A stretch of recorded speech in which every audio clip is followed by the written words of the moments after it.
ત્યારે અમરાઈવાડી વિધાનસભામાંથી એક કાંકરો બીજો પણ ખરી ગયો છે। આપણા અમરાઈવાડીના પૂર્વ ઉમેદવાર એવા દમભાઈ આજે ભાજપમાં જોડાઈ રહ્યા છે। આપ દમભાઈને પૂછશું, દમભાઈ શું કારણ? ભાજપમાં જોડાઈ નથી રહ્યા, હું ભાજપમાં જોડાઈ ગયો છું। કારણ એ છે કે વિકાસની યાત્રામાં હું સહભાગી થવા માગું છું।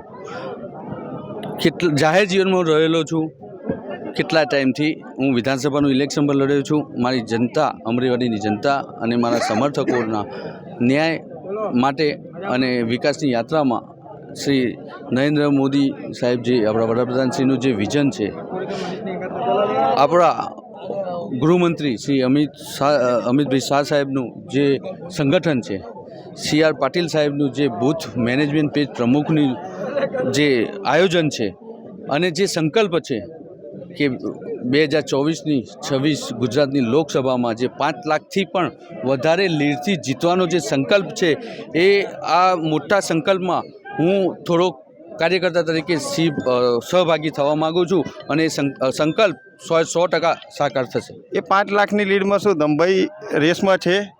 હું અત્યારે કોંગ્રેસમાંથી રાજીનામું આપી ભાજપમાં જોડાયો છું અને હું કાર્યકર્તા તરીકે કામ કરવા પહેલાં મારો ફરજ છે અને હું નિભાઈશ। આપ કેટલા કાર્યકર્તાઓ સાથે અહીંયા જોડાયા છો? તમે જોયું હશે 8 થી 10 હજાર સમર્થકો સાથે અમરાઈવાડી વિધાનસભામાંથી અહીં કમલમ સુધી રેલી સ્વરૂપે બધા ચાલુ દિવસ હોવા છતાં પણ આવ્યા છે। એટલે આપ જોઈ શકો છો મારા સમર્થકો, અને મને કેટલો આનંદ છે। સમર્થકોના કહેવા પ્રમાણે જ અને મારી ઈચ્છાના અનુલક્ષીને જ હું આ ભાજપમાં જોડાયો છું કાર્યકર્તા। આભાર।